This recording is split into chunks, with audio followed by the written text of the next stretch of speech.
I'm Luke Mann with Rangeline Homes. We're here at our 2-Dog Vista build. Excavation is done, and after a few weather delays, we're finally pouring or are replacing our footings. Let's go check it out.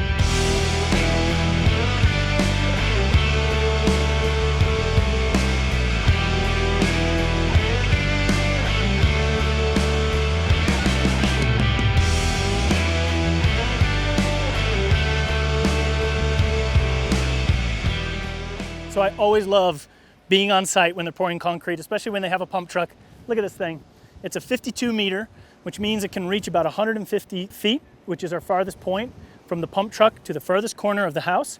And what they do is they actually used a rangefinder like you would use when you're golfing or something to figure out how far away the hole is. So they use that to figure out the reach of this. And that pump truck actually weighs 140,000 pounds, 70 tons. Which is pretty amazing. So something else that I haven't seen on any of our concrete pours when we're using a pump truck is the mechanism on that black hose right there. And it's called an air cuff, and it's essentially like getting your blood pressure taken. And what it does is it compresses that hose. So when the guys are done pouring and they let the truck know, the operator know to stop the pour, that compresses and stops the concrete. Otherwise, if they didn't have that, all that concrete, the residual concrete, would just come pouring out and you'd get spillage and whatnot. It just makes for a cleaner pour and a much better working environment for these guys.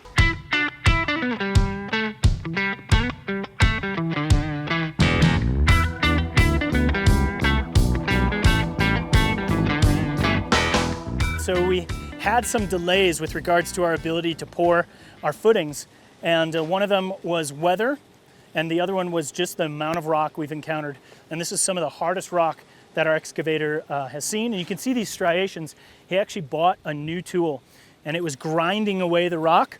And what's nice about that is we're left with actually some material that we can use for backfill. So after the foundation walls go up, we're ready to backfill the house footprint, and we can use the material that came out of this versus being left with large rocks.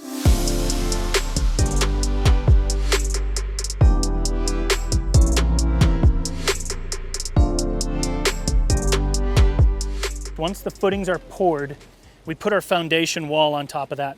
So you can see the concrete being placed or poured, let me know.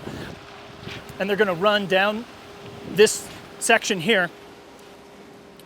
So the concrete's gonna get poured up to their level line here. Usually that's indicated with a nail, and they'll pour the footing up to the top of this, or to the bottom of this nail. He's also got a red line here. And this is a string line, a chalk line that was used to make sure that we get our footing nice and level. And then after the foundation walls are poured and filled with concrete, we'll come back and backfill. And what that is, all the soil that was removed, we'll be putting back in place. And the backfill will help to retain and hold the foundation wall in and give us the ability to put all of our concrete flat work in as well.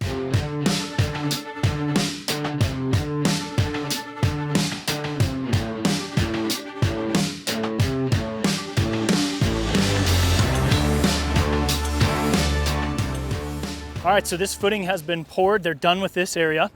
And these vertical bars get embedded into the footing itself. And on the bottom of this bar, it's actually got a little J as well. So they'll stick that into the concrete.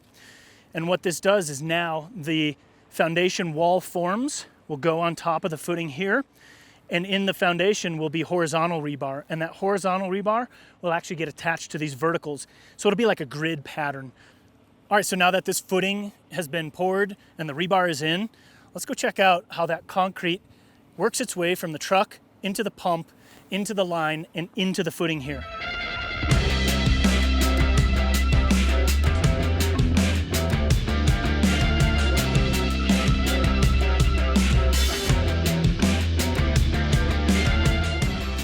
All right, so how does the concrete get to the footing? First of all, you need concrete in a concrete truck. So the concrete truck backs up to the pump truck and pours the concrete into the pump truck, and then it gets pumped out through the line to the guys pouring the footings.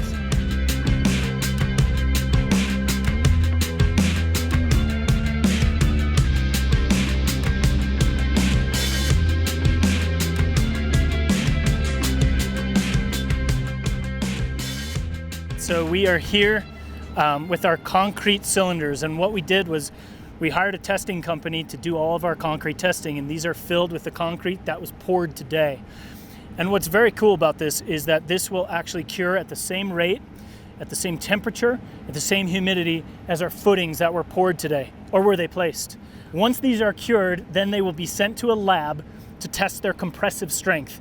How much pressure does it take and how much can it withstand, just to make sure that we meet the engineer specifications so that we have the best possible outcome for our clients. Our footings have been poured, or have they been placed? Make sure to let us know in the comments below. Next step, our foundation walls. Thanks for watching. Make sure to like and subscribe.